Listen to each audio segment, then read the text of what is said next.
Hey everyone, in this video I'm going to be going over the current top meta builds for all solo content in Albion. I'm going to be covering corrupted dungeons, soloing group dungeons and other group activities, and solo open world PvP.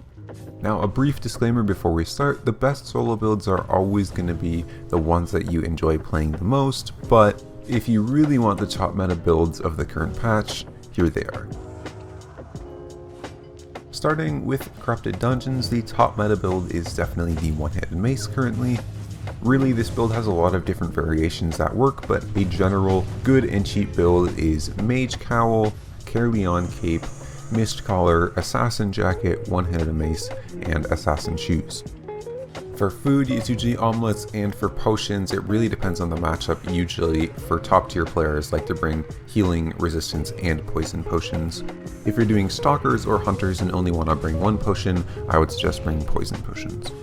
For your abilities and passives on this build, it really is matchup dependent. You can essentially use either of your last two abilities on the helmet and chest depending on the matchup, and all three boot abilities are viable for different matchups. However, with your mace, it's almost always threatening smash if you have a Caerleon Cape, and the W is usually snare charge, although sometimes ground shaker is also a good option.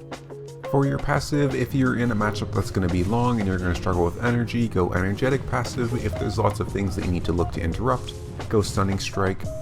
Otherwise, dread laden fighting or life leech are both good options. For passives on your armor, again, it sort of depends on the situation, although going damage on your cloth armor and cooldown on your leather armor is never a bad option. Other meta weapons for Corrupted Dungeons at the moment include One-Handed Frost, Grail Seeker, and Hallowfall. I'm not going to go into specific builds for these. If you want to find builds, just go to the top infamy leaderboards and then check those players' kills and deaths, and you'll be able to find plenty of good builds, no problem. Moving on to solo dungeons, the top tier meta build for clearing solo dungeons the fastest is in the light crossbow right now. For the build, you want to go Stalker Hood, Druid Robe, Light Crossbow, Mist Collar, and any leather shoes for refreshing sprint, along with regeneration food like cabbage soup. And then for your cape and potions, it depends on how high tier you are and how much energy problems you have. You can go Limerish Cape or Thetford Cape, and then poisons or energy potions.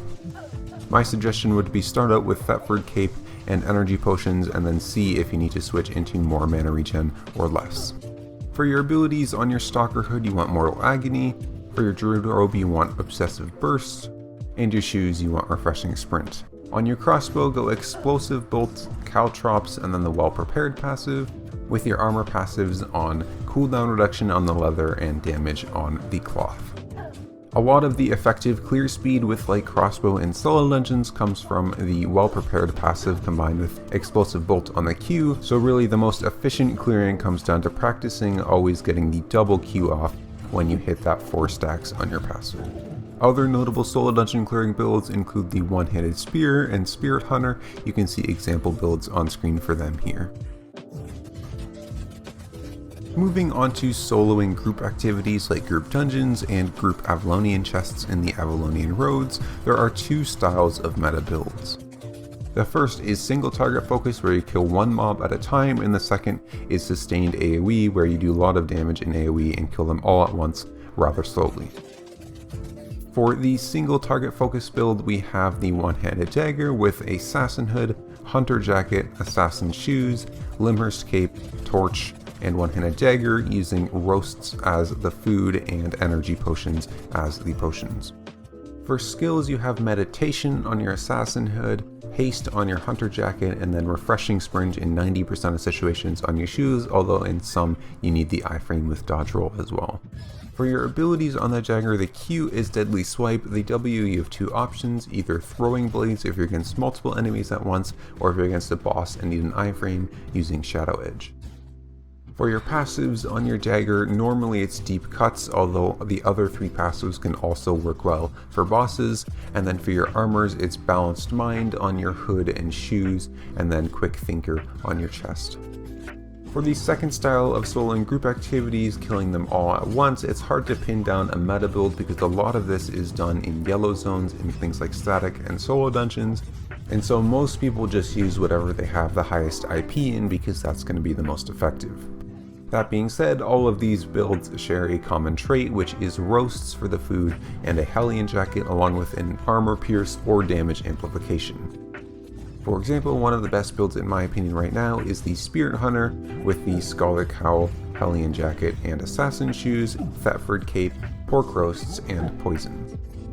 For abilities, it's Energy Shield on the Scholar Cowl, Lifesteal Aura for your Hellion jacket, and then Refreshing Sprint again for the shoes, with Lunging Strike and Forest of Spears on the Spirit Hunter.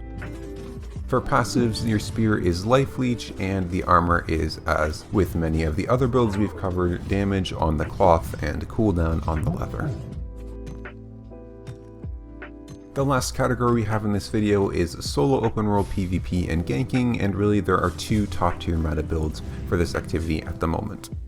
Starting off, we have the double bladed staff build, which is very powerful at high IP, but can struggle more if you're going in budget or low IP builds. For this build, you run the double bladed staff, Fiend Cowl, Assassin jacket, Hunter shoes, Thetford cape, poisons, and crab omelets. For abilities, your helmet you run Purge, chest is Ambush, and shoes are Rush. And on the double bladed staff, your Q is Concussive Blows and your W is Stun Run. For your passives, on the weapon you run Energetic, and on the armor, Cooldown for leather, and for the cloth we actually switch things up for this build and go the energy reduction on the Fiend Cowl. The second top tier meta build for solo open world PvP in ganking is the one-handed spear, which is very versatile and can be used with any tier of gear. For this build you have one-handed spear as the weapon, Mist Collar as the offhand, Assassin jacket, Assassin shoes, Thetford cape, and then for your helmet you have two options depending if you're in the red or the black zone. For red zone use Guardian helmet, and for black zone use Mage Cowl. For your food you use normal omelets, and potions are poisons. For your abilities, on your helmet, if it's Guardian helmet it's Emergency Shield, if it's Mage Cowl you go poison, and for your chest it's Ambush, and shoes it's Refreshing Sprint. On your spear you go Lunging Strike and Cripple for Q and W respectively. For passives, on the spear you go Life Leech, and on all leather you go Cooldown Reduction, on cloth, Aggression or Damage, and on plate you go Toughness. Okay, so that is all the meta builds for all of the solo content currently available in Albion. If I missed any somehow, I hope I didn't, please let me know in the comments and I can update this or make a new video. And I will update this video once the meta significantly changes and at least a couple of these activities have new metas. If you want to see more meta showcases for different types of content like small group content or large group content, let me know and I'd be happy to make videos for those as well.